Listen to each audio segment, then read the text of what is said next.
Hello नमस्कार साथियों, स्वागत है आप सभी का संकल्प क्लासेस सलोमर के प्लेटफॉर्म पर। आज की क्लास में सामाजिक अध्ययन का सेकंड मॉडल पेपर रहने वाला है, जिसमें कुल प्रश्नों की संख्या होगी 60 और 60 में से आपके कितने प्रश्न सही हुए ये कमेंट करके बताना है। तो चलिए अपन बिना देरी किए हुए क्लास को स्टार्ट करते हैं। क्वेश्चन नंबर 1 है, निम्नलिखित को सुमेलित कीजिए। हड़प्पा स्थल व स्थान। ठीक है, हड़प्पा स्थल को स्थान से सुमेलित करना है और इधर साइड ये आपके ऑप्शन है। तो सबसे पहले अपन देखेंगे कालीबंगा कहाँ पर है। कालीबंगा है आपके राजस्थान में। तो कालीबंगा ए का 2। ठीक है, तो ऑप्शन में देखेंगे ए का 2 किस में है, तो ऑप्शन ए और बी में ही है। ठीक है, और सी और डी में नहीं होगा, तो ये दोनों तो पहले ही क्रॉस मार दिए। और उसके बाद देखेंगे मोहनजोदड़ो कहाँ पर है। ठीक है, तो मोहनजोदड़ो है आपके सिंध पाकिस्तान में। तो ऑप्शन नंबर 4। ठीक है, तो बी का 4 किस में है, बी का 4 है ऑप्शन नंबर 2 में। तो ऑप्शन नंबर 2 इसका राइट आंसर हो जाएगा। आपको क्वेश्चन है वो इस प्रकार से सोल्व करना है ताकि आपके समय बच जाए। ठीक है, तो हड़प्पा कहाँ पर है, हड़प्पा सभ्यता है वो आपकी पंजाब में है। ठीक है, तो ऑप्शन नंबर सी का 1 हो जाएगा। ठीक है, और सुरकुटरा है वह गुजरात में है, तो डी का 3 हो गया। ठीक है, तो इस प्रकार से आपको क्वेश्चन को सॉल्व करना है। तो ऑप्शन नंबर बी बिल्कुल इसका राइट आंसर हो जाएगा। बढ़ते अपन क्वेश्चन नंबर 2 की ओर। क्वेश्चन नंबर 2 को देखेंगे, सैंधव सभ्यता किस पुरास्थल से सबसे लंबा व बड़े अक्षरों वाला साइन बोर्ड अभिलेख प्राप्त हुआ है। ठीक है, सैंधव सभ्यता के किस पुरास्थल से सबसे लंबा व बड़े अक्षरों वाला साइन बोर्ड अभिलेख प्राप्त हुआ है, धोलावीरा, लोथल, रोपड़ या मोहनजोदड़ो। तो इसका जो राइट आंसर होगा वो होगा धोलावीरा। ठीक है, ऑप्शन नंबर ए बिल्कुल इसका राइट आंसर हो जाएगा। सैंधव सभ्यता के किस पुरास्थल से सबसे लंबा व बड़े अक्षरों वाला साइन बोर्ड अभिलेख प्राप्त हुआ है, तो धोलावीरा। ठीक है, ऑप्शन नंबर ए बिल्कुल इसका राइट आंसर है। क्वेश्चन नंबर 3 को देखेंगे, निम्नलिखित में से हड़प्पा सभ्यता का कौन सा नगर 3 भागों में विभाजित है, कालीबंगा, लोथल, चाउंदड़ो या धोलावीरा। तो वह कौन सा नगर है जो 3 भागों में विभाजित है, तो इसका जो राइट आंसर होगा वो होगा धोलावीरा। ठीक है, ऑप्शन नंबर डी बिल्कुल इसका राइट आंसर हो जाएगा। क्वेश्चन नंबर 4 को देखेंगे, ऋग्वेद के किस मंडल में वर्ण व्यवस्था का उल्लेख मिलता है, 10वें, पहले, चौथे या 7वें। ठीक है, ऋग्वेद के किस मंडल में वर्ण व्यवस्था का उल्लेख मिलता है, तो इसका जो राइट आंसर होगा वो होगा 7वें। ठीक है, ऑप्शन नंबर डी बिल्कुल इसका राइट आंसर हो जाएगा। क्वेश्चन नंबर 5 को देखेंगे, आर्यों की सबसे महत्वपूर्ण एवं प्राचीनतम राजनीतिक संस्था कौन सी थी, सभा, समिति, विदत या गण। ठीक है, आर्यों की सबसे महत्वपूर्ण प्राचीनतम राजनीतिक संस्था कौन सी थी, विदत थी। ठीक है, ऑप्शन नंबर सी बिल्कुल इसका राइट आंसर है। क्वेश्चन नंबर 6 को देखेंगे, बुद्ध के जीवन की किस घटना को महाविनिष्क्रमण के रूप में जाना जाता है। ठीक है, महाविनिष्क्रमण के रूप में जाना जाता है, जन्म, गृह त्याग, मृत्यु या प्रबोध। तो इसका जो राइट आंसर होगा वो होगा गृह त्याग। ठीक है, महाविनिष्क्रमण के रूप में गृह त्याग को माना जाता है, ऑप्शन नंबर बी बिल्कुल इसका राइट आंसर हो जाएगा। क्वेश्चन नंबर 7 है, महात्मा बुद्ध ने बौद्ध संघ की स्थापना कहाँ की थी, सारनाथ में, मगध में, कुंडलवन में या पाटलिपुत्र में। तो इसका जो राइट आंसर होगा वो होगा सारनाथ में। ठीक है, ऑप्शन नंबर ए बिल्कुल इसका राइट आंसर हो जाएगा। क्वेश्चन नंबर 8 को देखेंगे, बुद्ध ने अपना अंतिम उपदेश निम्नलिखित में से किस शिष्य को दिया था, सुभद्र को, उपाली को, आनंद को या सारिपुत्र को। बुद्ध ने अपना अंतिम उपदेश निम्नलिखित में से किस शिष्य को दिया था, तो इसका जो राइट आंसर होगा वो होगा ऑप्शन नंबर सी, आनंद को। ठीक है, अंतिम उपदेश आनंद को दिया था। वहीं अंतिम शिष्य की बात की जाए तो अंतिम शिष्य थे इनके सुभद्र। ठीक है, तो अंतिम शिष्य पूछा जाए तो सुभद्र होगा और अंतिम उपदेश पूछा जाए तो आपके आनंद होगा। ठीक है, तो यहाँ पर इसका जो राइट आंसर है वो है option number C. Option number C बिल्कुल इसका राइट आंसर हो जाएगा। क्वेश्चन नंबर 9 को देखेंगे, अशोक के समान देवनाम प्रियदर्शी की उपाधि धारण की थी, कुणाल ने, संप्रति ने, जालोक ने या दशरथ ने। ठीक है, अशोक के समान देवनाम प्रियदर्शी की उपाधि किसने धारण की थी, तो इसका जो राइट आंसर होगा वो होगा दशरथ ने। ठीक है, ऑप्शन नंबर डी बिल्कुल इसका राइट आंसर हो जाएगा। क्वेश्चन नंबर 10 को देखेंगे, क्वेश्चन नंबर 10 है, सर्वप्रथम भारत में लेख युक्त तथा रूप चित्रात्मक सिक्के मिले हैं, इंडो ग्रीक, मौर्य, गुप्त या सातवाहन। तो इसका जो राइट आंसर होगा वो होगा इंडो ग्रीक। ठीक है, ऑप्शन नंबर ए बिल्कुल इसका राइट आंसर हो जाएगा। क्वेश्चन नंबर 11 को देखेंगे, क्वेश्चन नंबर 11 है, कालिदास का प्रथम नाटक कौन सा है। यहाँ आप सभी को एक बार कमेंट बॉक्स में टाइप कर देना है कि कालिदास का प्रथम नाटक है विक्रमोर्वशीय, अभिज्ञान शाकुंतलम, मालविका अग्निमित्रम और ऋतु संहार। तो इसका जो राइट आंसर होगा वो होगा मालविका अग्निमित्रम। ठीक है, ऑप्शन नंबर सी बिल्कुल इसका राइट आंसर हो जाएगा। क्वेश्चन नंबर 12 को देखेंगे, निम्नलिखित में से कौन सा पर्वतीय क्षेत्र भारत में सर्वाधिक वर्षा की प्राप्ति करता है, खासी पहाड़ियाँ, नीलगिरी पहाड़ियाँ, पूर्वी घाट या पश्चिमी तट। ठीक है, कौन सा पर्वतीय क्षेत्र भारत में सर्वाधिक वर्षा की प्राप्ति करता है, तो इसका जो राइट आंसर होगा वो होगा खासी पहाड़ियाँ। ठीक है, खासी पहाड़ियाँ है वो आपके मध्य मेघालय में स्थित है, मध्य मेघालय में। ठीक है, तो ऑप्शन नंबर ए बिल्कुल इसका राइट आंसर हो जाएगा। क्वेश्चन नंबर 13 को देखेंगे। भारत में तेंदु सर्वाधिक वृक्ष पाए जाते हैं, ठीक है। भारत में तेंदु के सर्वाधिक वृक्ष पाए जाते हैं उत्तर प्रदेश, मध्य प्रदेश, महाराष्ट्र या उड़ीसा। तो सर्वाधिक वृक्ष पाए जाते हैं महाराष्ट्र में। ऑप्शन नंबर सी बिल्कुल इसका राइट आंसर हो जाएगा। क्वेश्चन नंबर 14 को देखेंगे। भारत में राष्ट्रीय वन संरक्षण नीति कब शुरू की गई? 1952 में, 1992 में, 1982 में या 1948 में? भारत में राष्ट्रीय वन संरक्षण नीति कब शुरू की गई? तो इसका जो राइट आंसर होगा वो होगा 1952 में, ठीक है। ऑप्शन नंबर ए बिल्कुल इसका राइट आंसर हो जाएगा। क्वेश्चन नंबर 15 को देखेंगे। मृदा स्वास्थ्य कार्ड योजना की शुरुआत किस राज्य से की गई? ठीक है, मृदा स्वास्थ्य कार्ड योजना की शुरुआत किस राज्य से की गई? राजस्थान, उत्तर प्रदेश, महाराष्ट्र या मध्य प्रदेश? तो इसका जो राइट आंसर होगा वो होगा राजस्थान, ठीक है। राजस्थान के सूरतगढ़ से मृदा स्वास्थ्य कार्ड योजना की शुरुआत की गई थी, यह 2015 में की गई थी, ठीक है। तो ऑप्शन नंबर ए बिल्कुल इसका राइट आंसर हो जाएगा। क्वेश्चन नंबर 16 को देखेंगे। भारत में सर्वाधिक खनिज तेल का उत्पादन किया जाता है? डिंगबोई असम में, अलंकेश्वर गुजरात में, बॉम्बे हाई महाराष्ट्र में या बाड़मेर राजस्थान में? भारत में सर्वाधिक खनिज तेल का उत्पादन किया जाता है, तो इसका जो राइट आंसर होगा वो होगा बॉम्बे हाई महाराष्ट्र में, ठीक है। ऑप्शन नंबर सी बिल्कुल इसका राइट आंसर हो जाएगा। क्वेश्चन नंबर 17 है। भारत का प्रथम परमाणु ऊर्जा केंद्र है? रावतबाटा राजस्थान, नरौर उत्तर प्रदेश, तारापुर महाराष्ट्र या कलपक्कम तमिलनाडु? भारत का प्रथम परमाणु ऊर्जा केंद्र है, तो इसका जो राइट आंसर होगा वो होगा तारापुर महाराष्ट्र, और यह इसकी शुरुआत हुई थी बस 1969 में, ठीक है। अक्टूबर 1969 में इसकी शुरुआत हुई थी। तो ऑप्शन नंबर सी बिल्कुल इसका राइट आंसर हो जाएगा। बढ़ते अपन क्वेश्चन नंबर 18 की ओर। क्वेश्चन नंबर 18 है। आदम पुल किन दो देशों के मध्य स्थित है? भारत व पाकिस्तान के मध्य, भारत व बांग्लादेश के मध्य, भारत व श्रीलंका के मध्य और भारत व म्यांमार के मध्य? तो आदम पुल किन दो देशों के मध्य स्थित है? तो इसका जो राइट आंसर होगा वो होगा ऑप्शन नंबर सी, भारत एवं श्रीलंका, ठीक है। ऑप्शन नंबर सी बिल्कुल इसका राइट आंसर हो जाएगा। क्वेश्चन नंबर 19 से। रेह अथवा कल्लर का संबंध है, ठीक है। तराई से, खादर से, बाबर से या बांगर से? रेह अथवा कलर का संबंध है, तो इसका जो राइट आंसर होगा वो होगा बांगर से, ठीक है। ऑप्शन नंबर डी बिल्कुल इसका राइट आंसर हो जाएगा। क्वेश्चन नंबर 20 को देखेंगे। काली व तीस्ता नदी के मध्य हिमालय का कौन सा भाग है? पंजाब हिमालय, कुमाऊं हिमालय, नेपाल हिमालय या असम हिमालय? तो इसका जो राइट आंसर होगा वो होगा नेपाल हिमालय, ठीक है।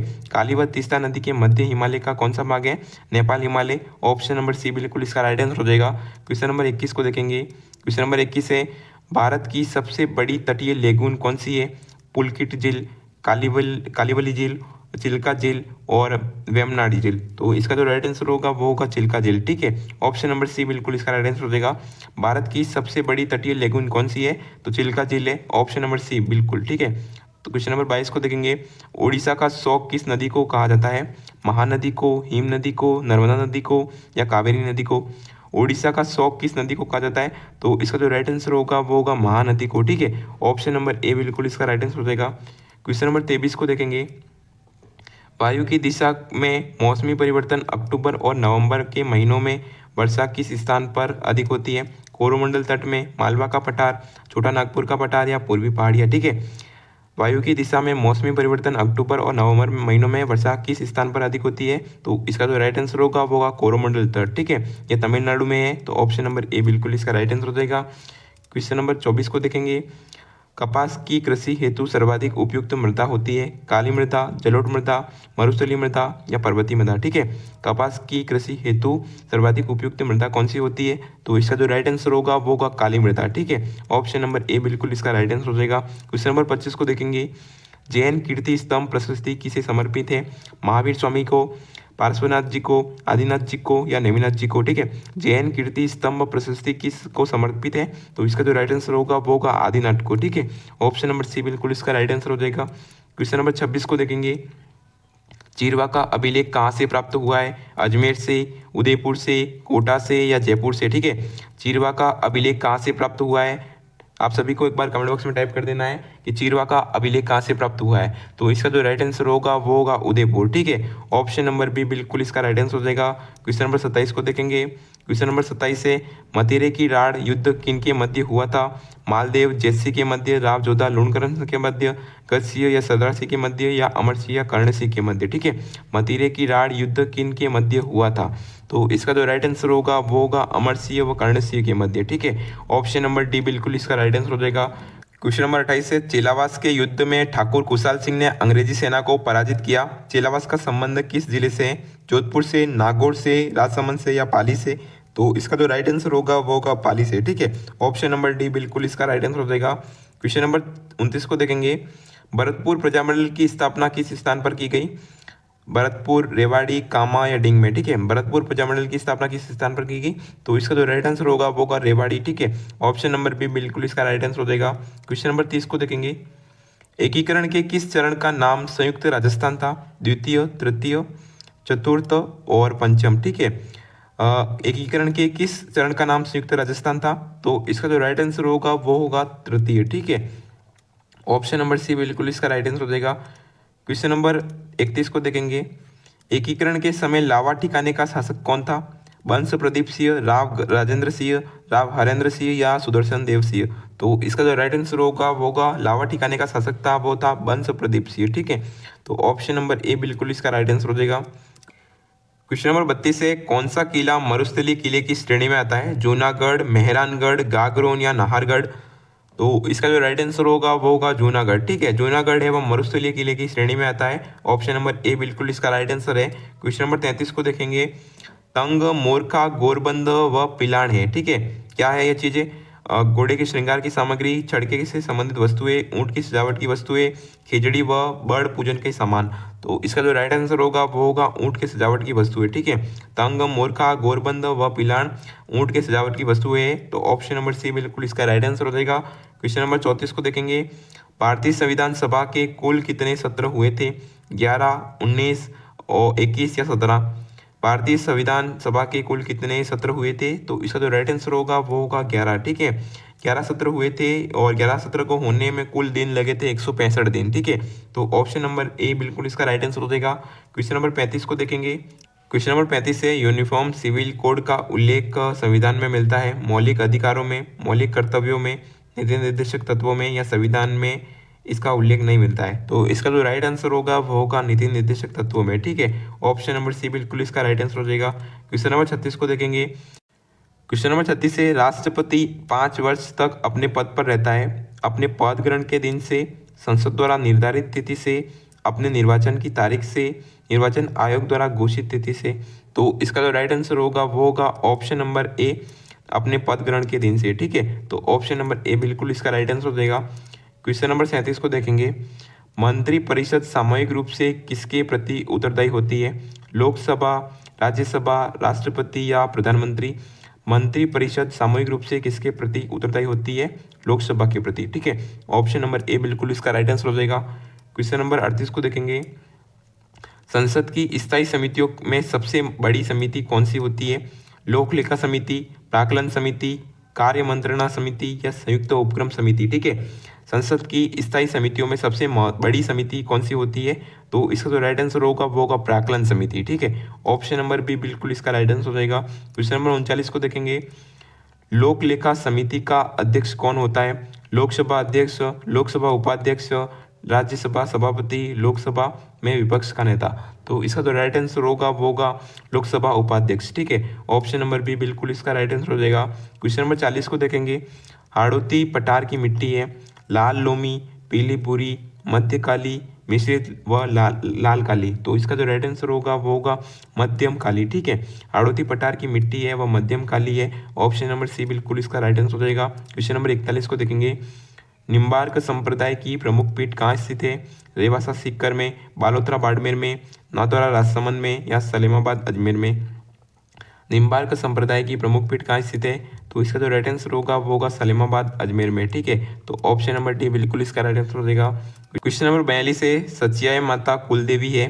सीखी जाति की, अग्रवालों की, बिस्वा जाति की या ओसवालों की? तो इसका जो राइट आंसर होगा वो होगा ओसवालों की। ठीक है, सचियाय माता कुल देवी है ओसवालों की। ऑप्शन नंबर डी बिल्कुल इसका राइट आंसर हो जाएगा। क्वेश्चन नंबर 43 को देखेंगे, सबसे लोकप्रिय फड़ बाबूजी की है तो सबसे लंबी फड़ किसकी है? रामदेव जी की, मेहा जी की, देवनारायण जी की या वीर कल्ला जी की? सबसे लोकप्रिय फड़ बाबूजी की है तो सबसे लंबी फड़ किसकी होगी? देवनारायण जी की। ठीक है, तो ऑप्शन नंबर सी बिल्कुल इसका राइट आंसर हो जाएगा। क्वेश्चन नंबर 44 को देखेंगे, पागड़ी बोली का क्षेत्र है डूंगरपुर बांसवाड़ा, कोटा बारा, जयपुर टोक या उदयपुर राजसमंद? वागड़ी बोली का कौन सा क्षेत्र है? तो इसका जो राइट आंसर होगा वो होगा डूंगरपुर बांसवाड़ा। ठीक है, तो ऑप्शन नंबर ए बिल्कुल इसका राइट आंसर हो जाएगा। क्वेश्चन नंबर 45 को देखेंगे। जनसंख्या की दृष्टि से राजस्थान की सबसे बड़ी बोली है ढूंढाड़ी, मारवाड़ी, मेवाती या मालवी। ठीक है, जनसंख्या की दृष्टि से राजस्थान की सबसे बड़ी बोली कौन सी है? तो इसका जो राइट आंसर होगा वो होगा ढूंढाड़ी। ठीक है, ऑप्शन नंबर ए बिल्कुल इसका राइट आंसर हो जाएगा। क्वेश्चन नंबर 46 को देखेंगे। गोडवाड़ी क्या है? मारवाड़ी की उपबोली, मारवाड़ का एक क्षेत्र, मेवाड़ी की उपबोली, मेवाड़ का एक क्षेत्र। गोडवाड़ी क्या है? तो इसका जो राइट आंसर होगा वो होगा मारवाड़ी की उपबोली। ठीक है, तो ऑप्शन नंबर ए बिल्कुल इसका राइट आंसर हो जाएगा। क्वेश्चन नंबर 47 को देखेंगे। मूसी रानी की छतरी कहाँ स्थित है? बूंदी में, भीलवाड़ा में, अलवर में, जयपुर में। ठीक है, मूसी महारानी की छतरी कहाँ स्थित है? तो इसका जो राइट आंसर होगा वो होगा अलवर में। ठीक है, ऑप्शन नंबर सी बिल्कुल इसका राइट आंसर हो जाएगा। क्वेश्चन नंबर 48 को देखेंगे। राजस्थान का ताजमहल कहलाने वाला जसवंतड़ा स्थित है जोधपुर में, बीकानेर में, मंडोर में या आसिया में? तो इसका जो राइट आंसर होगा वो होगा जोधपुर में। ठीक है, राजस्थान का ताजमहल कहलाने वाला जसवंतड़ा जोधपुर में स्थित है। ऑप्शन नंबर ए बिल्कुल इसका राइट आंसर हो जाएगा। क्वेश्चन नंबर 49 को देखेंगे। सास बहू का मंदिर स्थित है नागदा में, आबू में, मातरकुंडिया में या जालरापाटन में? सास बहू का मंदिर स्थित है, तो इसका जो राइट आंसर होगा वो होगा ऑप्शन नंबर ए नागदा में। ठीक है, ऑप्शन नंबर ए बिल्कुल इसका राइट आंसर हो जाएगा। क्वेश्चन नंबर 50 को देखेंगे। गुरु शिखर माउंट आबू की ऊंचाई है 1720 मीटर, 1722 मीटर, 1725 मीटर, 1745 मीटर। ठीक है, गुरु शिखर माउंट आबू की ऊंचाई कितनी है? तो इसका जो राइट आंसर होगा वो होगा 1722 मीटर। ठीक है, ऑप्शन नंबर बी बिल्कुल इसका राइट आंसर हो जाएगा। क्वेश्चन नंबर 51 को देखेंगे। तिलवाड़ा पशु मेला राजस्थान के किस जिले में लगता है? ठीक है, तिलवाड़ा पशु मेला राजस्थान के किस जिले में लगता है? बाड़मेर में, जैसलमेर में, नागौर में या बीकानेर में? ठीक है, तो इसका जो राइट आंसर होगा वो होगा बाड़मेर में। ऑप्शन नंबर ए बिल्कुल इसका राइट आंसर है। क्वेश्चन नंबर 52 को देखेंगे। भीलों की भाषा डेपाड़ा का अर्थ है सफेद रंग का साफा, तंग धोती, लंगोटी या घाघरा। ठीक है, भीलों की भाषा में डेपाड़ा का अर्थ क्या है? तो इसका जो राइट आंसर होगा वो होगा तंग धोती। ठीक है, ऑप्शन नंबर बी बिल्कुल इसका राइट आंसर हो जाएगा। क्वेश्चन नंबर 53 को देखेंगे। क्वेश्चन नंबर 53 है। चौहान वंश की प्रारंभिक राजधानी थी अहिछत्रपुर, जालोर, नाडोल या भीलमाल? ठीक है, चौहान वंश की प्रारंभिक राजधानी थी, तो इसका जो राइट आंसर होगा वो होगा अहिछत्रपुर। ऑप्शन नंबर ए बिल्कुल इसका राइट आंसर हो जाएगा। क्वेश्चन नंबर 54 को देखेंगे। पांचना बांध किस जिले में स्थित है? सवाई माधोपुर, दौसा, करौली या भरतपुर? ठीक है, पांचना बांध किस जिले में स्थित है? तो इसका जो राइट आंसर होगा वो होगा करौली में। ऑप्शन नंबर सी बिल्कुल इसका राइट आंसर हो जाएगा। क्वेश्चन नंबर 55 को देखेंगे। राजस्थान नहर का परिवर्तित नाम है इंदिरा गांधी नहर, माही परियोजना, बाकड़ा नागल परियोजना या नर्मदा नहर? तो इसका जो राइट आंसर होगा वो होगा option number A Indira Gandhi नहर। ठीक है, राजस्थान नहर का परिवर्तित नाम क्या है? इंदिरा गांधी नहर। ऑप्शन नंबर ए बिल्कुल इसका राइट आंसर है। क्वेश्चन नंबर 56 है। राजस्थान का सबसे निकट स्थित बंदरगाह है कांडला, मुंबई, विशाखापट्टनम या कोचीन? ठीक है, राजस्थान का सबसे निकट स्थित बंदरगाह है, तो इसका जो राइट आंसर होगा वो होगा कांडला। ठीक है, ऑप्शन नंबर ए बिल्कुल इसका राइट आंसर हो जाएगा। क्वेश्चन नंबर 57 को देखेंगे। ढाई दिन का चोपड़ा कहाँ पर है? अजमेर में, बीकानेर में, जोधपुर में और उदयपुर में? ठीक है, ढाई दिन का चोपड़ा कहाँ पर है? तो इसका जो राइट आंसर होगा वो होगा अजमेर में। ऑप्शन नंबर ए बिल्कुल इसका राइट आंसर है। क्वेश्चन नंबर 58 को देखेंगे। सातुड़ी तीज पर्व मनाया जाता है चैत्र शुक्ल तृतीया को, वैशाख कृष्ण तृतीया को, श्रावण शुक्ल तृतीया को या भाद्रपद कृष्ण तृतीया को? तो इसका जो राइट आंसर होगा वो होगा भाद्रपद कृष्ण तृतीया को। ऑप्शन नंबर डी बिल्कुल इसका राइट आंसर है। क्वेश्चन नंबर 59 है। अबलीमेणी का महल कोटा के किस शासक द्वारा बनाया गया था? तो इसका जो राइट आंसर होगा वो होगा राव मुकुंद सिंह हाड़ा। ठीक है, ऑप्शन नंबर बी बिल्कुल इसका राइट आंसर है। अबलीमेणी का महल है वो कोटा के किस शासक द्वारा बनाया गया था? राव मुकुंद सिंह हाड़ा के द्वारा। ठीक है, क्वेश्चन नंबर 60 को देखेंगे। क्वेश्चन नंबर 60 है। किशनगढ़ शैली का प्रसिद्ध चित्रकार था नागरीदास, रामलाल, अलीराजा या हसन? ठीक है, किशनगढ़ शैली का प्रसिद्ध चित्रकार कौन था? तो इसका जो राइट आंसर होगा वो होगा नागरीदास। ठीक है, ऑप्शन नंबर ए बिल्कुल इसका राइट आंसर हो जाएगा। आई होप आपको क्लास पसंद आई होगी। क्लास पसंद आई तो वीडियो को एक लाइक जरूर से कर देना। और एक इंपॉर्टेंट न्यूज़ है कि मैं आपके सामाजिक अध्ययन का पूरा एमसीक्यू बैच लाने वाला हूं, जिसमें आप सभी को लगभग 400 से 500 एमसीक्यू देखने को मिलेंगे। ठीक है, तो आपने चैनल को सब्सक्राइब नहीं किया है तो सब्सक्राइब अवश्य से कर लेना, और टेलीग्राम चैनल को ज्वाइन नहीं किया तो ज्वाइन अवश्य से कर ले। ठीक है, मिलते हैं अपन नेक्स्ट वीडियो में। यार बाय बाय।